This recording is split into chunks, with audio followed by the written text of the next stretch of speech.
রিতা, এই ছেলেটাকে? এটা আমার বয়ফ্রেন্ড। বয়ফ্রেন্ড মানে? তাহলে আমি কে? নিজেকে দেখেছো একবার? তোমার বয়ফ্রেন্ড হওয়ার যোগ্যতা আছে? একে দেখো, কি নেই এর, টাকা পয়সা বাড়ি গাড়ি সব আছে, আর তোমার সামান্য বাইক পর্যন্ত নেই। তোমার সঙ্গে সম্পর্কটা জাস্ট একটা টাইম পাস ছিল। এই ফুলের বাগানের ফুলগুলো কতই না সুন্দর, তার থেকে আমার কাছে তুমি অধিক সুন্দর।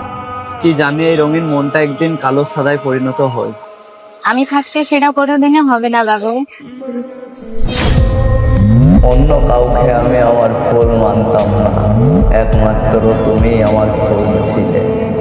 অন্য কাউকে আমি আমার ফুল মানতাম না, একমাত্র তুমি আমার ফুল ছিলে।